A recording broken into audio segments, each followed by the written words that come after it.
हम्म क्या हो अगर कोई ये कहे कि शेयर बाजार में लगातार अपना पैसा गंवाने वाले 90% ट्रेडर्स के पास असल में जीतने की एक बेहतरीन रणनीति होती है। मतलब उनका गणित सही होता है, बाजार की दिशा का अनुमान सही होता है। हाँ, और उनके पास दुनिया के सबसे बेहतरीन इंडिकेटर्स भी होते हैं। बिल्कुल, कागज पर उनका ब्लूप्रिंट एकदम सटीक होता है, लेकिन फिर भी अंत में उनके खाते पूरी तरह से खाली हो जाते हैं। ये ना एक बहुत ही अजीब विरोधाभास है। ये विरोधाभासी ट्रेडिंग की दुनिया का सबसे कड़वा सच है। मतलब तकनीकी विश्लेषण या चार्टिंग सीखना आज के समय में बहुत आसान हो गया है। इंटरनेट पर हर जगह रणनीतियां उपलब्ध हैं। हाँ, वो तो है। लेकिन जब उस रणनीति को असल बाजार में उतारने की बारी आती है ना, तो वो पूरी तरह से एक आपदा में बदल जाती है। समस्या उस ब्लूप्रिंट में नहीं है। तो समस्या कहाँ है? समस्या उस मनोवैज्ञानिक नींव में है जिस पर वो इमारत खड़ी की जा रही है। ठीक है, चलिए इसे थोड़ा विस्तार से समझते हैं। आज के हमारे इस गहन विश्लेषण का मिशन भी इसी मनोवैज्ञानिक धुंधलेपन को दूर करना है। बिल्कुल। आज हम कई शानदार रिसर्च और आर्टिकल्स के डेटा को खंगालने वाले हैं, जिनमें गो ट्रेड, ज़ीरोधा के इनर वर्थ नोट्स और ट्रेडर्स मास्टरमाइंड शामिल हैं। हाँ, और इसके साथ ही जेएम फाइनेंशियल सर्विसेज के आर्टिकल्स और माइक बेलाफ्योर की मशहूर किताब द प्लेबुक के कुछ बहुत ही शानदार अंश भी हैं। सही कहा। तो हमारा लक्ष्य सिर्फ ये जानना नहीं है कि लोग पैसा क्यों गंवाते हैं, बल्कि उन बारीक मनोवैज्ञानिक आदतों और सिस्टम्स की गहराई में जाना है जो एक शौकिया ट्रेडर को एक प्रोफेशनल से अलग करते हैं। और ये चर्चा केवल शेयर बाजार तक सीमित नहीं रहेगी। हाँ, बिल्कुल।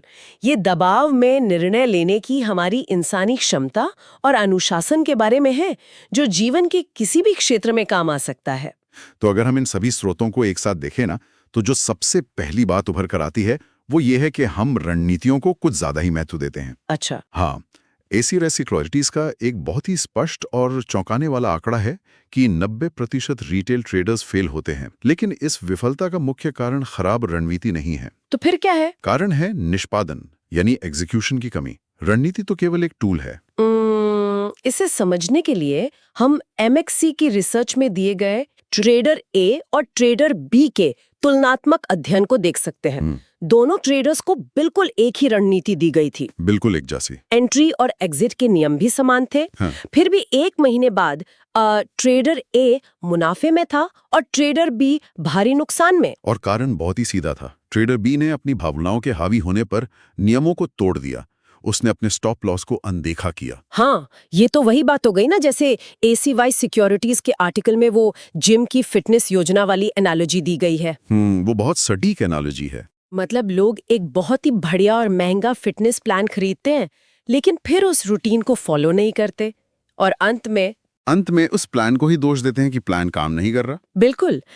तो मैं ये सोच रही थी कि हम इंसान बार बार अनुशासन पर काम करने के बजाय हमेशा एक जादुई रणनीति या कोई मैजिक पिल क्यों खोजते रहते हैं।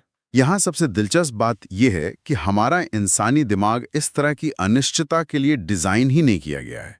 विकासवादी दृष्टिकोण से देखें तो, एवोल्यूशनरी नजरिए से, हाँ, हमारे दिमाग को अनिश्चितता या अनसर्टेनिटी से सख्त नफरत है।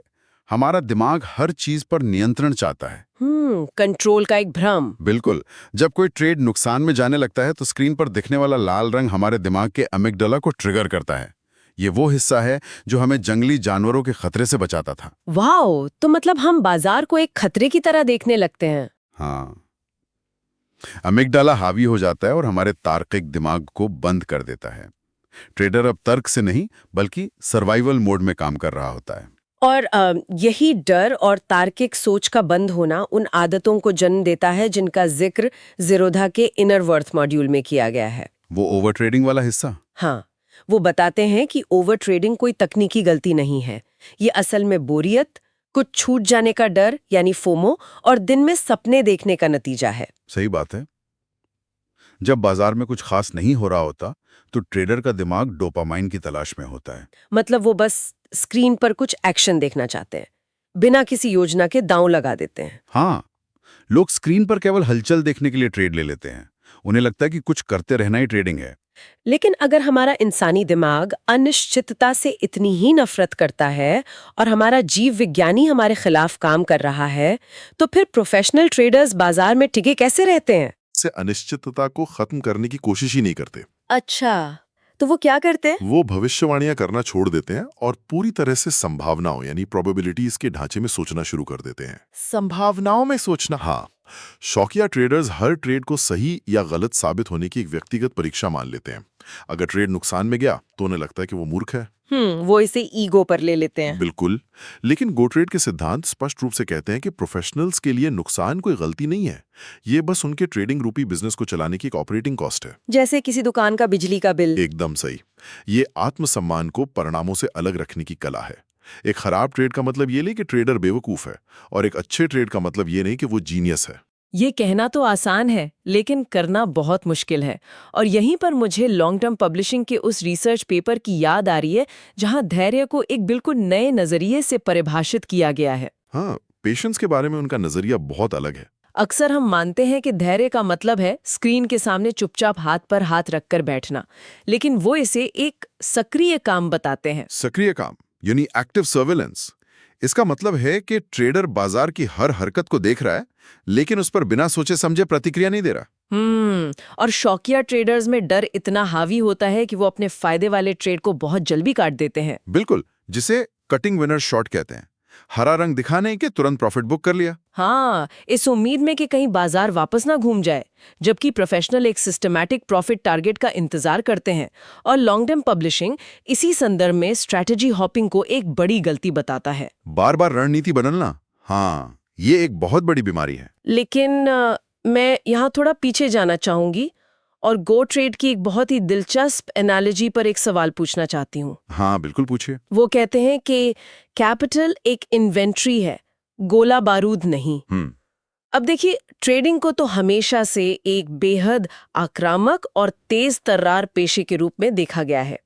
तो फिर इस तरह की रक्षात्मक या डिफेंसिव सोच असल में मुनाफा कैसे ला सकती है? देखो, आक्रामकता का जो चित्रण हम फिल्मों में देखते हैं ना, वो ट्रेडिंग की असली दुनिया से बहुत दूर है। मतलब वो सब सिर्फ ड्रामा है। हाँ, अगर कोई ट्रेडर अपनी कैपिटल को मशीन गन का गोला बारूद मानकर हर हलचल पर फायर करने लगेगा, तो कुछ ही घंटों में उसकी मैगजीन खाली हो जाएगी। बात तो सही है। बाजार में सबसे महत्वपूर्ण नियम तेजी से पैसा कमाना नहीं है।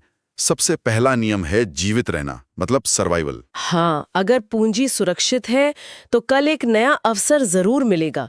पूंजी खत्म तो खेल खत्म। बिल्कुल, और ये सर्वाइवल तभी संभव है जब आपके पास एक ठोस सिस्टम हो। और यहीं पर माइक बेलाफियोर की किताब द प्लेबुक और ट्रेडिंग जर्नल्स का काम शुरू होता है। द प्लेबुक, ये कॉन्सेप्ट मुझे सच में बहुत शक्तिशाली लगा। माइक बेलाफियोर के अनुसार हर ट्रेडर को अपना एक व्यक्तिगत प्लेबुक बनाना चाहिए, जिसमें उनके सबसे अच्छे और सफल ट्रेड सेटअप्स दर्ज हों। हाँ, क्योंकि कोई भी दो ट्रेडर्स एक जैसे नहीं हो सकते। बुकी के सारांश में बेलाफियोर के 5 प्रमुख पैमानों का जिक्र है जिन पर एक ट्रेड को कसा जाना चाहिए। क्या वो 5 पैमाने बता सकते हैं? जरूर। वो हैं big picture, intraday fundamentals, technical, tape reading और इंट्यूशन। जब कोई ट्रेड इन 5 पर खरा उतरता है, तभी वो उस ट्रेडर की प्लेबुक का हिस्सा बनता है। और इसी बात को ट्रेडर्स मास्टरमाइंड एक मॉड्यूलर अप्रोच के रूप में समझाता है। मतलब तैयारी करें, रणनीति बनाएं, एग्जीक्यूट करें और फिर समीक्षा करें। समीक्षा यानी रिव्यू करना बहुत जरूरी है।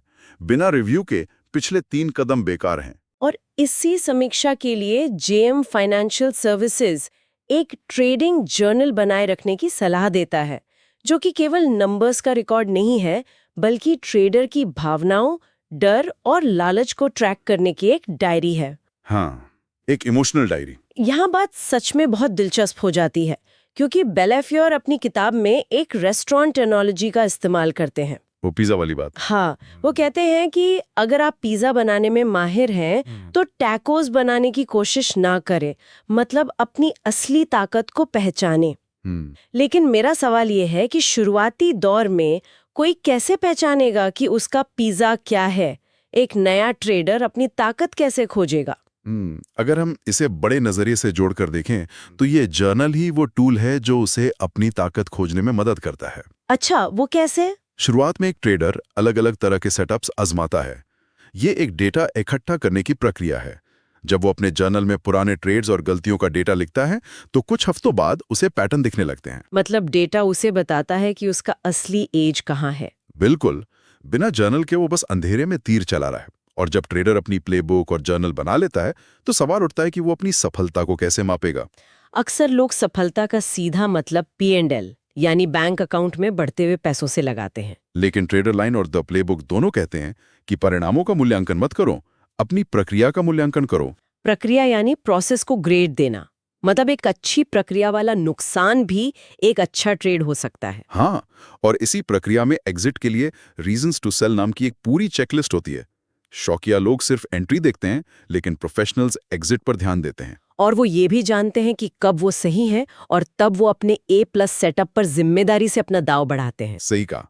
तो इस सब का मतलब क्या है? मैं यहाँ एक कड़ा सवाल पूछना चाहती हूँ। पूछिए। हमारे स्रोतों में अच्छे हारने वाले ट्रेड की बात की गई है। अगर अंतिम लक्ष्य पैसा कमाना है तो कोई भी नुकसान अच्छा कैसे हो सकता है? पैसा तो गया ना। मैं इसे संभावनाओं के गणित से समझाता हूँ। एक अच्छा हारने वाला ट्रेड वो है जहां आपने अपनी प्लेबुक के सभी नियमों का पालन किया। आपका रिस्क मैनेजमेंट एकदम सटीक था, आपने कोई भावना बीच में नहीं आने दी, लेकिन बाजार के कारण स्टॉप लॉस हिट हो गया। ओके। ये अच्छा इसलिए है क्योंकि आपने अपनी सही आदतों को मजबूत किया। अगर इस सही प्रक्रिया की सफलता दर 60% है तो गणित ये गारंटी देता है कि लंबी अवधि में आप मुनाफे में रहेंगे। मतलब वो छोटा सा नुकसान लंबी अवधि के मुनाफे की कीमत है। बिल्कुल। और इसका उल्टा सोचिए, अगर किसी ने बिना प्लेबुक के सिर्फ बोरियत में ट्रेड लिया और उसे मुनाफा हो गया तो वो खुश हो जाएगा? हाँ, लेकिन वो एक बुरा जीता हुआ ट्रेड है, क्योंकि उसने ट्रेडर को गलत आदतों के लिए इनाम दे दिया। अच्छा। अगली बार वो फिर नियम तोड़ेगा और सब कुछ गंवा बैठेगा। वाओ, नियम तोड़कर मिला हुआ मुनाफा असल में एक बहुत बड़ा जाल है। एकदम सही। तो अगर हम इस पूरी चर्चा का संक्षेप करें तो एक लाभदायक रणनीति तभी काम करती है जब उसके पीछे एक मजबूत मनोविज्ञान हो, धैर्य हो और अपनी गलतियों को ट्रैक करने के लिए एक जर्नल हो, और अपनी ताकतों को भुनाने के लिए एक प्लेबुक हो। बिल्कुल। और अंत में मैं द प्लेबुक और इनर वर्थ के नोट्स में छिपी एक बहुत ही गहरी बात का जिक्र करना चाहूंगी। कौन सी बात?